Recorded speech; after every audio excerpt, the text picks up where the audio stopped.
everyone. Good morning. Hello, everyone. Good morning, good day, and good evening, depending on where you're joining in from. It is great to have you all here. As you're joining in, please let us know which city you are dialing in from. We would love to understand which corner of the world our audience is dialing in from. So please use the chat window to help us understand where you're dialing in from. If we have somebody from Canada,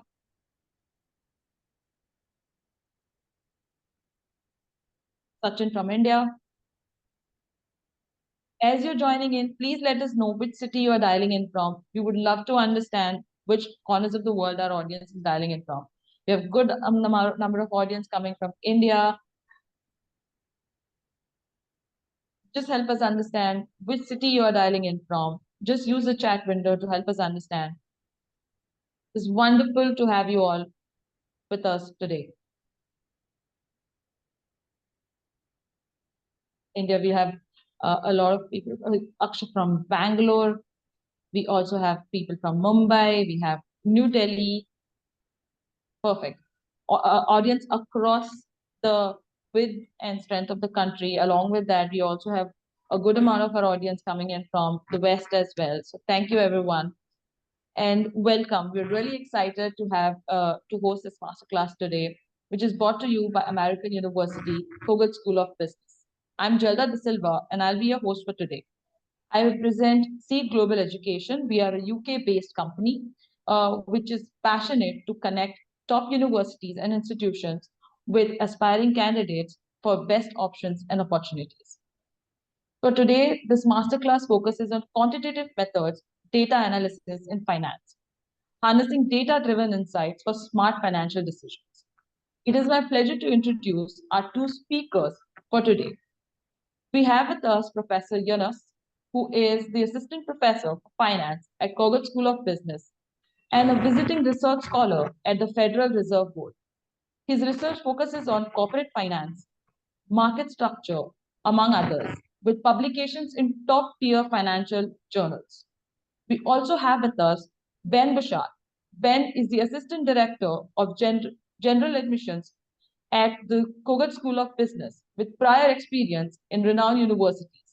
Outside of work, Ben enjoys exploring Washington, D.C., trying out diverse food as well as world-class museums. Thank you both. Thank you for attending this web masterclass and for giving us your time. A bit about the institution. Kogut School of Business at American University is a known business school which is located in Washington, D.C. It offers undergrad and graduate programs with focus on hands-on learning, leadership, and global business. Now, before I hand it over to Professor Yunus, I would like to launch my first question to a poll question to better understand what our audience is most excited for from today's session. The poll question is now live on your screen. Please go ahead and vote for the most interesting insight that you are looking in from today's masterclass.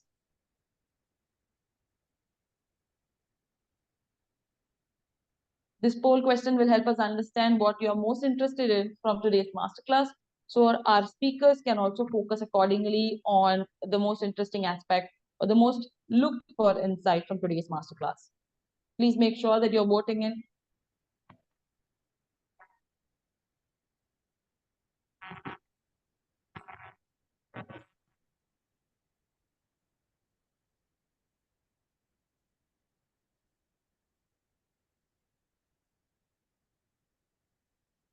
Perfect. A good amount of our audience, of almost 72% of you, are interested in using mathematics and statistics models to analyze financial data, which is wonderful because we have an expert who can help you out with this. A good amount of you are also looking at making investment decisions and so on. So without any further ado, I hand it over to you, Professor. Thank you very much, Jelda. So let me share my screen and I'll get us started. All right. Hope everybody can see my screen.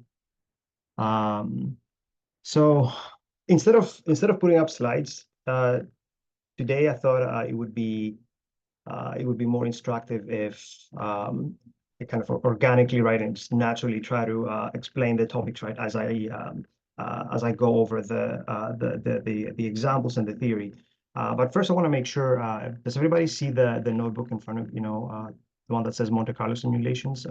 Just want to get some confirmation I'm doing this right. Yeah, good.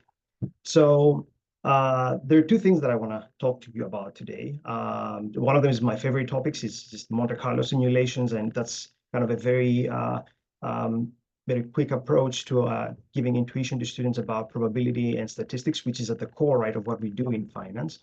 And then explain some of those things using examples in Python. That said, if you do not know how to code in Python, that's totally okay, because I actually won't even be writing code here myself, right? I'll be using kind of an AI embedded into this software, which I'm more than happy to provide more information, right, and context separately. And it will be doing the coding for us. So the first thing I wanna start with and kind of motivate, right, the topic, right, on Monte Carlo simulations is the following. So let me start with a simple question here. Do you think, or is it possible to predict the future price for Apple, say, tomorrow? And naturally, most people here would answer, depending on how overconfident, I guess some people are, right, yes or no, right? But the reality is that we actually know exactly what the price of the stock price for Apple is going to be. As a matter of fact, I kind of like to exaggerate a little bit with, with my students as well. Even my 7-year-old daughter, right, knows what the price is going to be. The price will be let's go $0 or $1 or $2 or $3 and just you can go all the way to $1,000. So we know for sure what the price will be. It will be one of those, and of course anything in between potentially. The real question, right? I mean, the real answer, the real the thing that we mostly are interested in finding out is the probability each of those that will take place is actually the main ingredient, right, that we care about. So the real question, right, is how likely the price will be 0, 1, or 1,000. This is just a way to motivate why understanding probabilities and statistics, right, is just so important in finance. So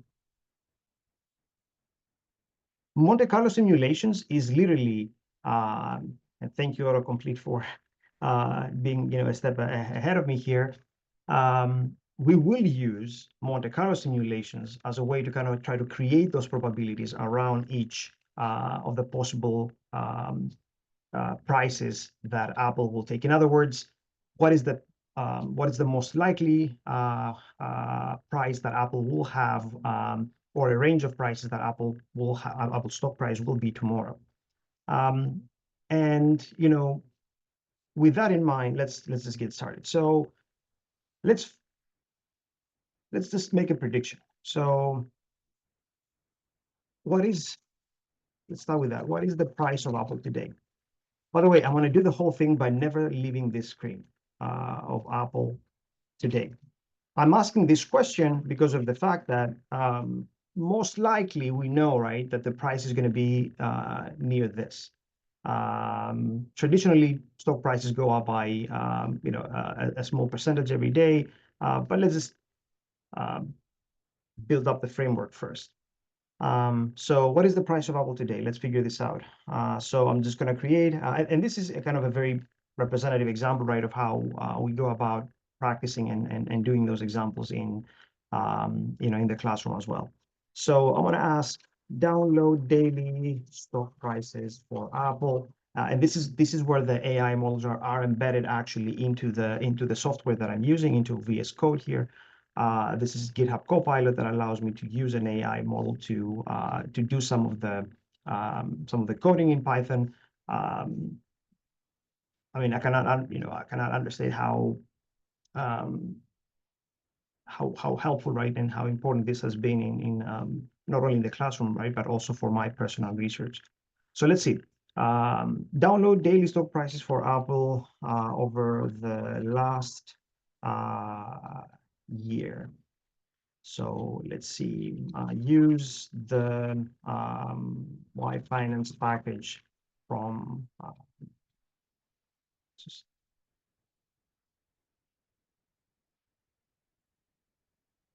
right. So again, I'm only going to be prompting and getting the responses here. So the price of Apple. So this is the code that we will need in order to find the price. I'm just going to keep this a little simpler. And so as you can see, the price today is 242. Yesterday was 247. On the 24th, it was again 247. This is the closing price for Apple over the last 1 year. I don't think you could get easier than this. So let's continue with let's clear this, and let's continue with the intuition of what we're getting out of this. So the price of Apple today is, keep it simple, $250. All right. So most likely the price tomorrow will be today's price plus something. Correct? So let's try to model this. So the price, and I'm going to use the number 1 to make it a little bit more clear. The price tomorrow is going to be today's price. It's going to keep this Apple. Let's call this Apple price today plus a shock. In other words, the price tomorrow is going to be the price today, which is 250 plus a shock. How do we model this? How do we actually do this? So this is just the specific notebook allows me to keep notes, right, so that I can share those with the students and they can get the context for what we are practicing. But it also allows me, as you see, to write code, and interact with the examples that we're using in real time. So let's try to actually model this. So the price today, and I'm going to create a new variable called the price today is 250, right? And I'm trying to find what the price tomorrow is going to be. And I'm saying that the price tomorrow in time 1 is going to be the price today, which we already set to 250 plus a shock. Now a shock, and here's where you put your modeling hat on. The shock today is just a random value, and you have the ability, and that's why I love so much, right, doing simulations. It is a value, right, that allows us to see, okay, the price of Apple will potentially go up by a little bit, right, or down by a little bit, and we can model this directly, right, by saying that the shock is just a random number, right? And I mean, as I said, I promised that I was not going to start writing code or use functions in Python that someone would not know if they're not using this. So generate a random number that has a mean of, and again, this is something that you can adjust based off of how you want to model a specific phenomenon. But let's say that on average, right, the price of Apple goes up by just, and making that up, by $1. Prices always go up or down every day, right, by a little bit, right? Let's say on average, though, and historically we can see that Apple stock price has been going up. So let's say that the average is going to be 1, and the standard deviation is, say, $10. So there is, of course, doesn't always go up by 1. Sometimes it goes up by more. Sometimes it goes down by, by a bit. So let's fix this. And let's say just call that number, call that variable shock, because that's kind of we're modeling. Sorry to run this. All right. So let's go. So the shock is going to take a random number, usually one, but not always. And for example, and by the way, when you see this being kind of greened out, it's because I'm making it a comment, so it's not gonna, it's not being run. The system ignores it completely. So let's just see. For example, if you were to see, just to give you an illustration of what this means, we run a random number between, I guess, with an average of 1. The first one that pops up is 17. I mean, that's actually quite a bit out. But most of the times it should be around 1. So if I run this again, execute this again, you see there's some variation up and down. So this is essentially, right, the unexpected component of, what could happen to the price of Apple tomorrow. That's where we're, again, we're putting our modeling hats on, and we try to, use some plausible, method and model, right, to understand what the price of Apple is going to be tomorrow. So let's continue with this. So the price tomorrow is going to be the price today plus, a shock, which is just a random number, right? And of course, why do we stop, there? The price in day 2 is going to be the price in tomorrow in day 1, plus again, the shock that could happen on that day. And of course, we can go again and create that, that shock by saying that this is again a random number between with a mean of 1 and a standard deviation of 10. And we can keep running this, and you can actually see if we were to print this, we can actually say the price of Apple in day 2 is, and then we can actually see the price. So the price in Apple in day 2 is $263. So $250, right, plus the shocks in the previous day. It might actually be even better, right, if we focus on the first one for starters. Let me just comment this out for a little bit and start with the first example. So in day 1, the price of Apple is going to be, in this example, $250 plus the shock. In this case, it was minus 8.5, which is why you see the price in day 1 is $241. Then in the next round, the price of Apple right in day 2 is going to be the price in day 1, this one, plus the shock on that day. And you can actually see, I'm just going to get this code back and say the price of Apple in day 2. Again, the beautiful thing, right, about AI these days when it comes to coding is that it even understands the context and it kind of understands what you're trying to do, and sometimes it does it automatically for you. So if we run this, you're actually going to see that starting from 250, in day 1, the price is going to be 248. And by the way, every time around this, precisely because we're getting random numbers, right, there is just a completely different price. So you're going to see where I'm getting at with this. So let me fix this, by the way. This is the process, right, that we're modeling here. So let's see what I'm getting at. Can you continue this process for 90 days? In other words, if I wanted to find or predict the price of Apple after 90 days, I would have to continue that process that you see over here 90 times. I mean, clearly that's too much, but why do that when we can just automate the process? Can you continue this process for 90 days and store the price path in a list? So in other words, I want to keep the price in day 1, the price 2, the price in day 2, the price in day 3, and so on and so forth. So let's see. I do none of this coding, right? It does it for us. So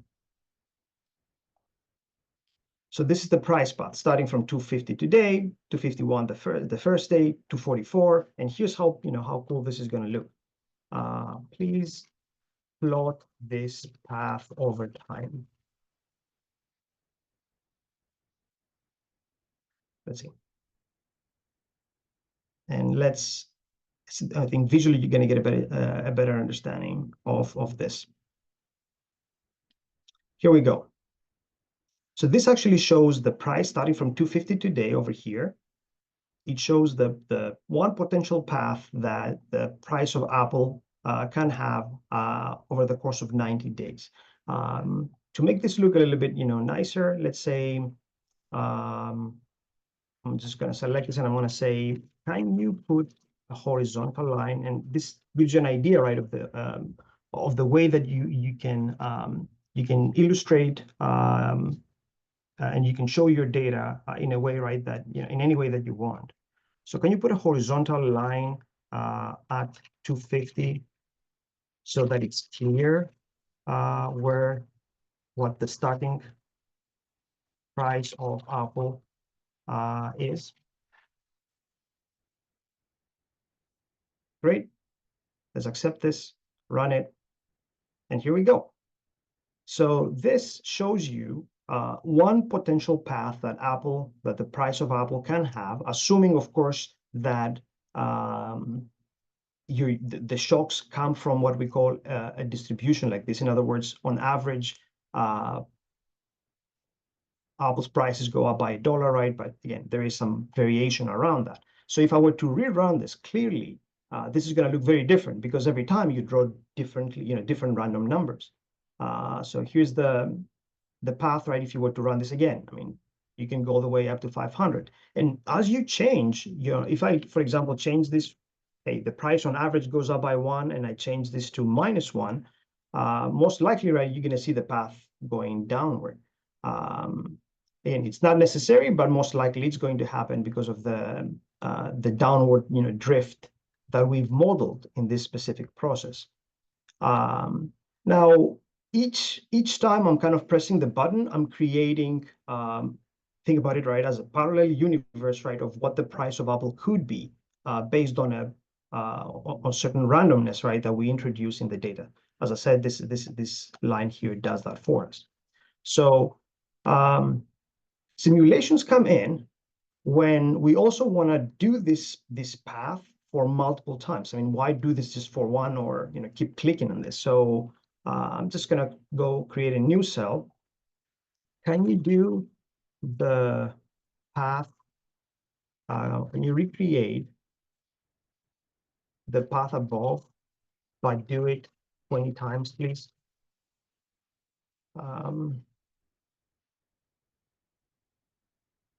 Let's see.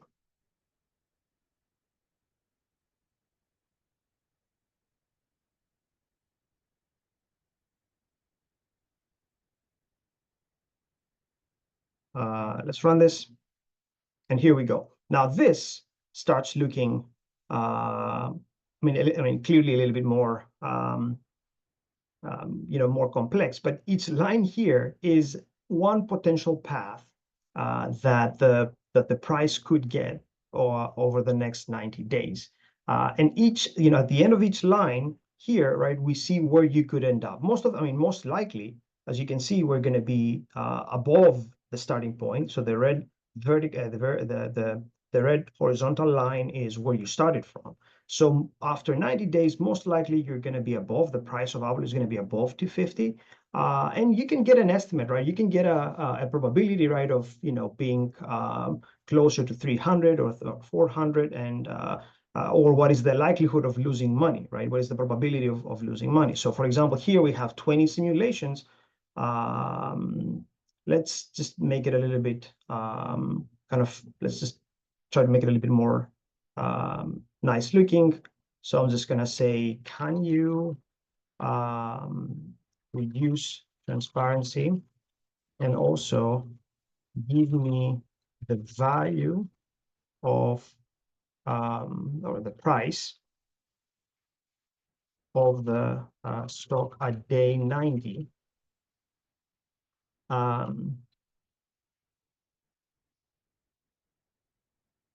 Let's see. I'm reducing the transparency because if we add the simulations, this is gonna have a lot of lines, and it's gonna be difficult to read.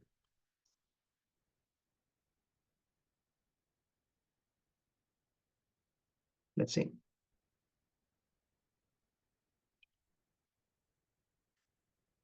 It did reduce the transparency, but it didn't give us the ending price. So let's try again. Can you give me the price?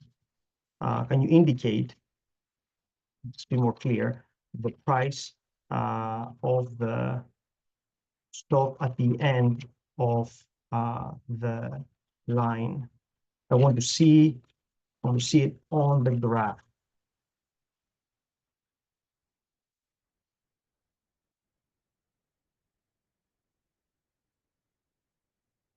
All right, let's see.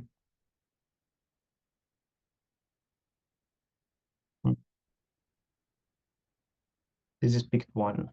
Let me see how I can do this.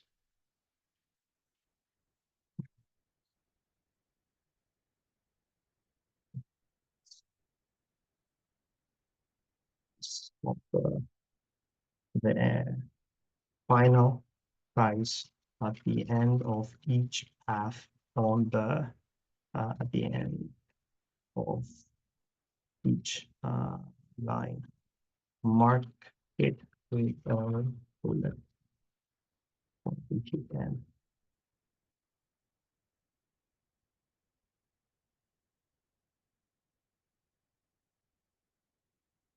I'll move on, right, if it kind of gives us an error again, but most of the times this doesn't create an issue.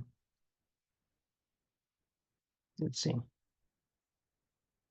Yeah, I think it kind of worked. I mean, the bullet part kind of messed it up, but it kind of shows you that the price at the end, right, could be 534, 454, 433. So now you kind of have a list of possible prices that you can have. So the idea is, if we were to do this 100 times, it's going to look actually quite a bit involved. But I think it gives you a good idea, right, of the uncertainty around specific processes. Modeling stock prices is difficult because of the uncertainty that we have, right, in stock prices. Similar to trying to predict the weather, right? We know that it's going to be either sunny tomorrow, right, or snowy, or rainy. The difficulty, right, is understanding what is the likelihood that it's going to rain, right, or snow. And of course, that depends on what you were the day before. And the further down you go in time, right, the further off, right, you can be. And one way that you can model this, right, with simulations is precisely the process, right, that you see here. Most of the code that the program generates is actually ways to make those graphs look, more beautiful.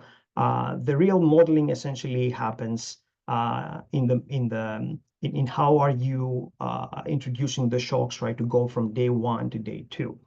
Now, the last part that I want to show you, because I know I have a few minutes left here. The importance, right, of this is that it kind of allows us to get an entire what we call distribution of possible prices, right, at the end of those 90 days. So I'm going to prompt and say, please create. It's actually, I'm not going to be technical. Please plot the final prices for each path in a histogram.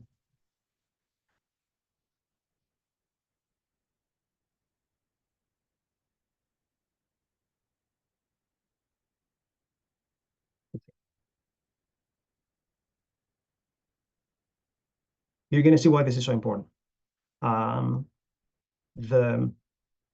Oops. Let's run this. So this actually shows you where we started from. So the red vertical line shows you the starting price, which was about $250. And each box gives you the frequency of times where the price was around that range. So there was only one time that the price went below 100. A few times, 6 times that the price out of 100 simulations that the price was less than or close to, I guess, 200. And most of the times it was around the range of 300 to 400. So this is where the simulations can help us get what we call a set of probability distributions, or in that case, a probability distribution, which is nothing but the likelihood of the price or the value, right, of that phenomenon that we're studying being within each possible range. So we know that the price of every stock is going to be between 0 and, I guess, a large number. As I promised, right, the real challenge is trying to predict or trying to understand better than others can what is the most likely scenario. And based off of this, you can actually tell it is the ones that are between 300 and 400. Now, again, this is all hypothetical based off of me setting up the values to this, but you can always change the parameters of how you model those shocks and the variance, right? And as you change those, of course, the distributions change as well. I can add more volatility, right, in that phenomenon. So now you see you get prices, of course, that I mean, I can easily bound to be between 0 and that. But you see the intuition, right, of this process. So now this allows us to model probabilities and go maybe a tiny step a little bit further. And for many applications in finance, it kind of also allows us to model risk. So a lot of times, what we're interested in finance is getting an indication of how much risk we're facing. In other words, if the 5th% worst scenario happens, how much do we stand to gain or lose? So in that case, we can explicitly plot that. The plot is going to be is going to look very similar, but so this is not kind of a big step. Like a big difference, right, from what you've seen here, right? But you can actually see the appeal of using simulations, and a lot of banks and financial institutions do that to model, right, how much they're going to suffer in losses if the worst scenario happens. So I'm going to ask, please plot the distribution of losses, assuming the starting price is 250. In each at the end of each path for all simulations. Sorry, yeah.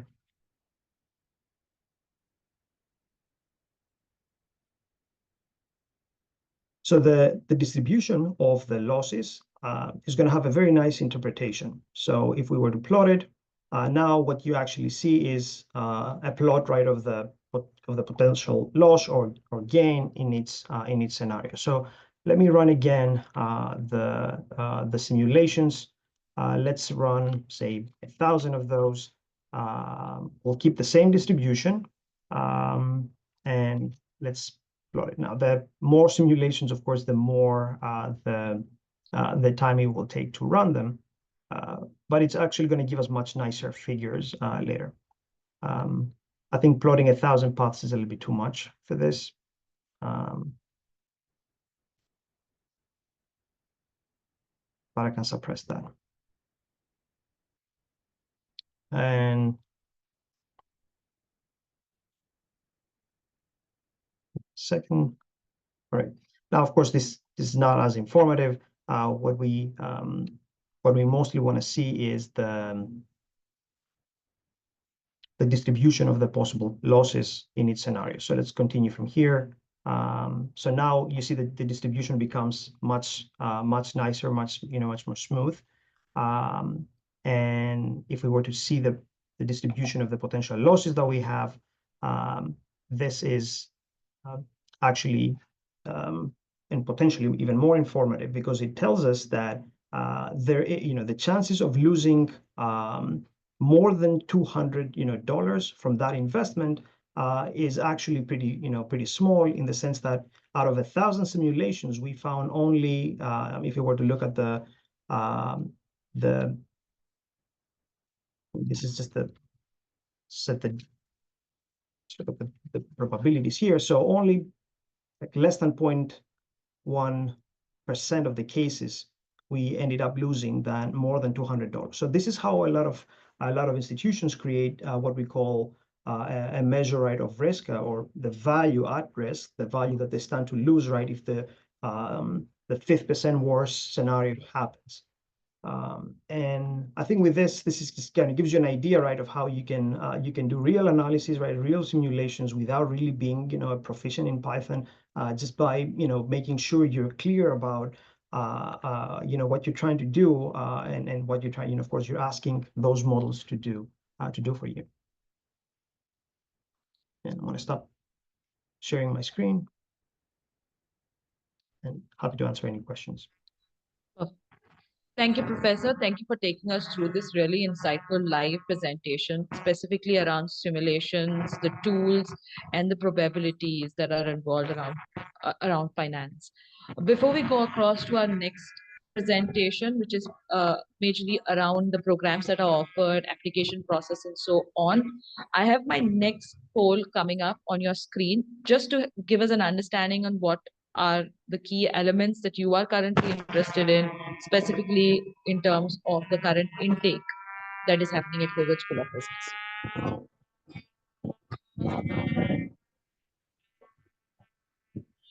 Could help us understand what are the major factors that would influence your decision of getting a master's in the US. What are major key insights that you are looking forward to, specifically from speakers that we have here? I'm waiting for the poll, right, Jolta? Hello? I was saying I'm just going to wait for the poll, right, to finish before yeah. So we will have the poll results up over here. 70% of our students or attendees are looking at career advancement opportunities, followed by industry connect and networking, and along with that, specialization in curriculum related. Over to you, Ben. Great, absolutely. And no worries. And happy to talk more about all of that today. I'm just going to take all of you on a brief 10 or so minute overview about the university and its admissions process, kind of leave you with a bit more information about how to apply, what we require, what's optional, and hopefully some tips and tricks as we go throughout that process. So again, if anyone does have any questions as we go throughout, please feel free to put those in the question answer box. And Jelda afterwards will field questions both to myself about admissions and to Professor Spiridopoulos about his presentation. So great, let's go ahead and get started. So first, we have a whole slate of different business programs here at the master's levels. So we have over 800 students in a ton of different programs. So we have online programs, full-time programs, part-time programs, really a lot of different programs to meet your needs. So I won't go through each of them on screen right now, but just know that we have a lot of different programs available for business professionals, and we're really prepared to kind of help people, enter the job market and get that kind of practical, experiential, and classroom experience to succeed. In terms of why Kogod, why American University, I really like to think of Kogod as kind of a boutique level, graduate school experience. We're a small school and you're getting such individualized attention from the staff here, from the faculty here. I would really say by the second or third week of class, your professors are going to know you on a first name basis. So the opportunity to be working with people at the real kind of peak of their academic and practical careers, since we have professors who kind of do both, is I think just really, really phenomenal to work with industry experts across a variety of different fields, ranging from finance, as you've seen today, to sustainability, to marketing, to accounting. We really do kind of have it all here. We'll get through a few of these things and happy to answer questions about them as well, but we have a full Office of Career Development to support you. And the campus is located right in Washington, D.C. And I don't think there's really much of a better place to be able to go and get kind of a graduate education. There are so many different industries and really interesting people and companies within the D.C. area for you to be able to network out with. But I do want to make sure I talk a bit more about the admissions process. So going to take you on a quick, probably 2 or 3 minute kind of tour of what we ask for throughout the admissions process. So we have a whole checklist checklist available here. So first and foremost, you can apply to us right online at kogod.american.edu/apply. We make it super easy to be able to apply, and by attending this webinar today, we'll be giving you an application fee waiver as well within the next week or so for you to be able to apply. In terms of what we ask for throughout the admissions process, first we ask for a personal statement, which will go through your short and long-term career goals. So I recommend trying to get as clear and specific with those as possible. Telling us a bit more about what companies you're interested in, what types of roles is helpful for us to be able to really picture how you can fit into our program and how this program can fit into your life as well. We accept GMAT and GRE scores, and we encourage all students to consider taking a test, but I do want to stress that we are GMAT GRE optional. The way I always like to put it, having a GMAT or GRE score can certainly help your application, especially if it's a strong score, but not having a GMAT or GRE score will not hurt your application. We have plenty of other ways to evaluate your academic success through things like your transcript, your letter of recommendation, oftentimes your work experience, especially in more quantitative heavy courses like finance. If you have a strong quant work experience, that's a great indicator for success as well. So definitely think about taking the test, but not required. We'll ask for a copy of your current resume, one letter of recommendation, and that can come from anyone who knows you well professionally or academically. Transcripts from all universities attended from undergraduate onwards. And for some of our international students, we may require an English proficiency test score. We have a few ways in which you can waive that you can find on our website, but this is the one part of the application you do have to meet a minimum score. So we don't have a minimum GPA requirement, a minimum GMAT GRE requirement, but if you are required to take this test and you do submit a test, we require either a minimum of a 100 on TOEFL, a 7 on IELTS, or 120 on Duolingo for those overall scores. In addition, there's the chance for an optional essay, which is just an additional way to contextualize something in your application more if you want to. So if you had poor grades one semester you want to talk about, or something in your resume you want to go more in depth with, we welcome you to write that, but it's totally optional. And some of our programs, namely our Master's of Marketing and our MBA program, do have an interview process. In terms of application deadlines for fall 2025, our next application deadline is going to be our international applicant deadline. This deadline was February 15th, but we actually pushed it back to March 15th since it seemed like there was a lot of popular demand for international students to still be able to apply. So if you're interested in joining us for fall 2025, that application is still going to be open for international students until March 15th. We do have that earlier deadline just to make sure you have time to get your I-20 and your visa. So we want to make sure we're preparing students as well as possible for that. Great. In terms of tuition and fees, currently our program is $2,000 per credit hour. Typically, our programs here range from about 30 to 45 credits. So most of our MS programs are around 30 to 33 credits, and then our MBA is 45 credits. It's a little bit of a longer program. But I do want to stress, we get to scholarship on the next slide. So I know that can seem like a lot of money because it is a lot of money, but we have a lot of ways to really cut down on those costs and make this a lot more affordable for you. Beyond that, we do have a few other fees, but these are things you're going to get a lot of use out of. So for instance, our full-time students get access to a Metro U-Pass, which allows you to use basically the bus and the metro system around DC for no additional cost. I am very jealous of our students who have access to that. It really allows them to use the city, get around however they want, and you will get more than your money's worth out of that. So yeah, I think these additional small fees are really, really helpful throughout your student experience. Great. And we do have scholarship available, which I really like to stress. So all you need to do to be considered for scholarship for us is to select yes on your application when asked. We literally have a question on our application, would you like to be considered for scholarship?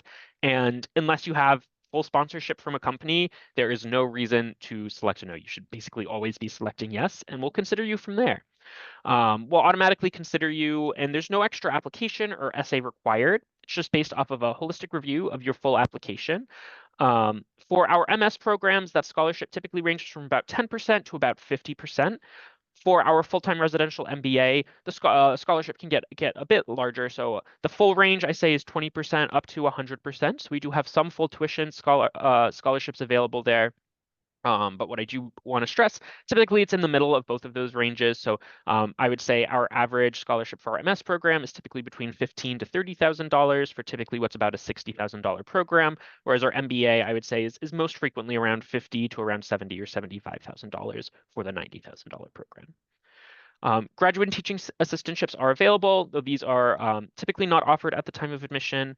More frequently, students would apply to those as they would apply to any other job on campus, and you can work up to 20 hours a week. And if you have any other questions, please feel free to email us at kogutgrad@american.edu, and I'll also be sticking around to hopefully answer any in the Q&A. But very brief overview, but hopefully that's helpful as you kind of contextualize and think about your next steps applying. And yeah, happy to really take any questions from here. And thank you all for your time.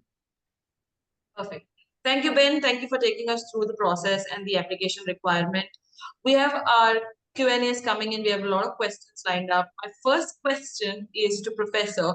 Professor, here one of the students wants to understand how does one take out the biases or the misinterpretation of the quality of data that comes in, specifically when it comes to taking financial decisions and using of AI. I mean, one of the biggest limitations, right, of simulations is the quality of the inputs that you're putting. What we say, garbage in, garbage out. So if you don't have good data, in order to use proper assumptions for some of those, for example, for the way that stock prices move, or that specific stock price moves over time, the usefulness, right, of that is not going to be as good. And I think one of the main reasons, right, like we see in recent years, right, this race to data collection is precisely that, right? One of the most valuable assets these days is having good data for that exact reason. Got it. Professor, our next question, and there are a few more questions that are of similar nature, which is around what are the kind of career paths that are budding specifically in the financial sector that revolves around the use of AI, and what are possibly the pros to the career trajectory, along with the cons to the career trajectory that AI imposes specifically around finance. I believe our admissions team might have, and our career actually team might have a better kind of answer to provide than I have. I'm kind of mostly on the academic side and the research side of things. That said, I do see massive potential, right, of AI reshaping the industry, right, in the way that that data are being used for financial institutions, for example, to trade and manage risk. How exactly that happens, it depends on the context and the specific industry. I'm kind of in the camp of people who are very optimistic, right, about the way that AI, for example, is going to offer new opportunities, especially for new graduates on the topic. The way you can think about it, right, is a lot of people are worried about getting replaced, for example, for it. But the way I see it is that the set of projects that previously were infeasible now become feasible, right? Things that previously were very difficult to do, such as evaluating images quickly and fast. Anybody can do that now, right? You don't have to be a developer or kind of a software engineer to do that. So I think the set of projects that you can do in finance that previously were prohibitive become possible, and that is why I think jobs that will have that kind of require that skill are going to be on the rise in my view. Professor, there's also another question to understand what kind of skills or certifications probably that the students will have to acquire before enrolling for a program that specifically is involved around what Kogat Business School has to offer. Are there any recommended skills or short certifications, etc., that you would suggest that students should take up before going for a master's or an MBA around the same?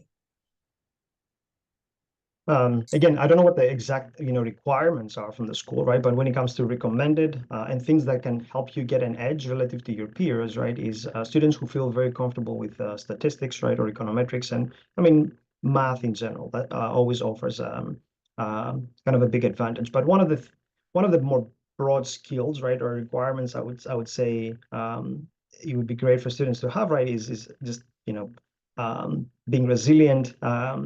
The US is kind of one of those. It has this mentality, right, where we will push the students hard, right, to get the most out of them, right. You'll be able to do things you never thought you were able to do, precisely because of that, that mentality of that rigor that we're putting in the programs, and of course the competition from your peers. So if you come in, even if you don't have the strongest background, right? If you come prepared, and ready to persevere, I think you're gonna flourish here, Yeah, regardless absolutely. of And that. echo everything just said there. Just to add in terms from the admissions perspective, we don't, for instance, our Masters of Finance, Masters of Analytics, we don't need students to have any sort of heavy, Python or coding experience. I think sometimes having a little bit of that experience can help with the program. There's no expectation of that. But if you're looking to kind of get ahead and really hit a running start, I think sometimes coming in with just a little bit of a background knowledge on that can be helpful for the program. Got it. A follow-up question is actually on the same grounds, where students want to understand if one does not come from engineering or coding background, would that be something that would be a limitation for the student while applying for a analysis or a finance-related, data-driven course at Kogat's Business School? Yeah, great question. Definitely not a requirement. So we certainly have students who are coming from more of that engineering, that quant heavy background who are interested in our programs, because I think when you have those types of quant experiences, moving into a program like analytics or finance or into the MBA, it can be a natural progression for some students with that skill set. But it is not a requirement. I'd say we have a lot of students coming in from different backgrounds. I would say for some of those more quant heavy programs for finance, we are going to look to see, do you have, a background in some economic classes, or do you have that any sort of quant experience? But I think that can take a lot of different forms and isn't necessarily inherently that, you majored in finance or you majored in accounting or you majored in engineering. There are a lot of different ways in which you can get that, both through academic classroom experience as well as professional experience as well. Got it. Ben, my next question is to you.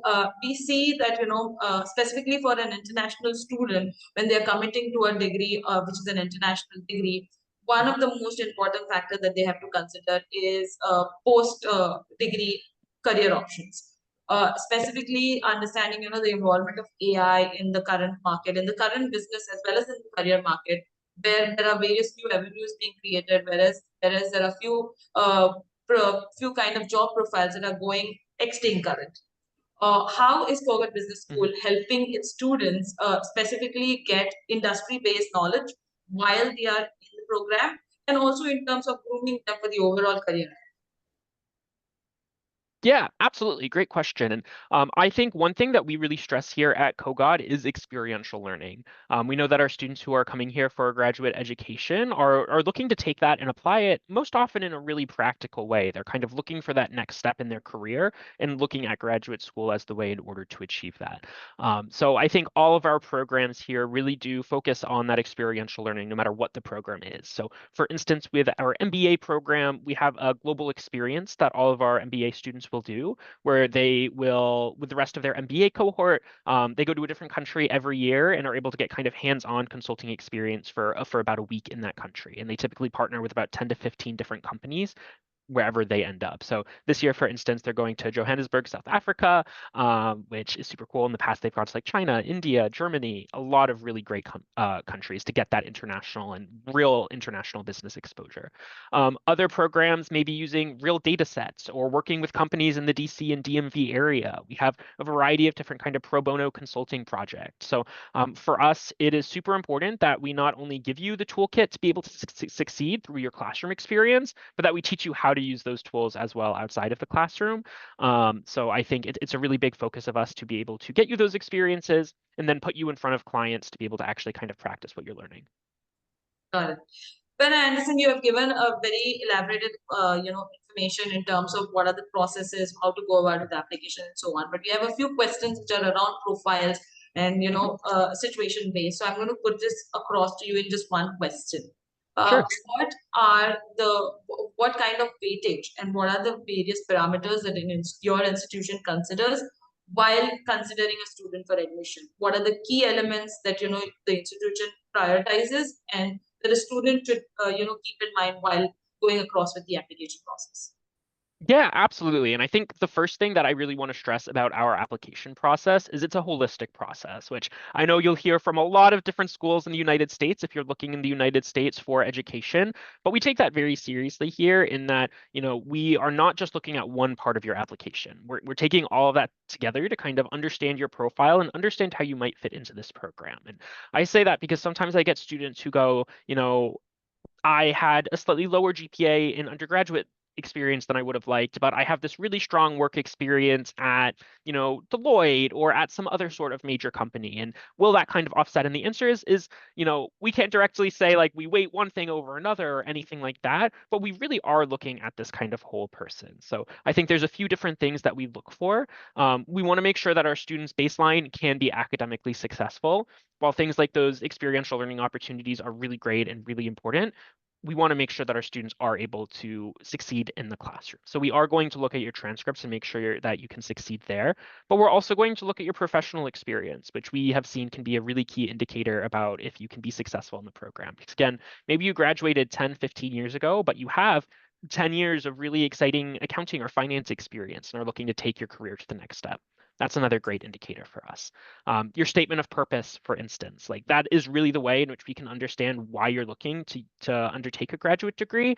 So I think that is another indicator for us about, are you thinking about this from the right angle, and are you going to be able to be successful through kind of your thought process with this? So, yeah, I would say more than anything we ask you in the application is something we're using in the application and trying to understand you better.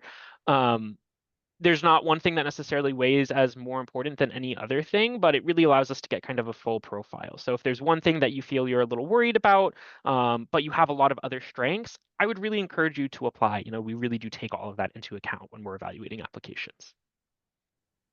Thanks, Dan, for taking us through this process as well. Students, I see a lot of questions coming in around scholarship options and so on. Ben has already mentioned scholarship options that are available. It would be based, once you start your process, you will be able to access the scholarship options that are available. Along with that, SEED also has our leadership scholarship as well as the women empowerment scholarship that is also eligible for applicants for this intake. So you may go check it out. We are going to put the links in the chat box as well. Go across if in case you are interested in going across scholarships. I would recommend that you should apply for the SEED scholarship as well, along with the institution-based scholarships that are available. But along with one of the major important aspect that when a student considers an international program or an international degree is the diverse cohort that they diversity that they are getting immersed in. Can you help us share a little more about the kind of diverse cohort that the student will get to interact with, the kind of faculty and mentoring options that they will be having access to?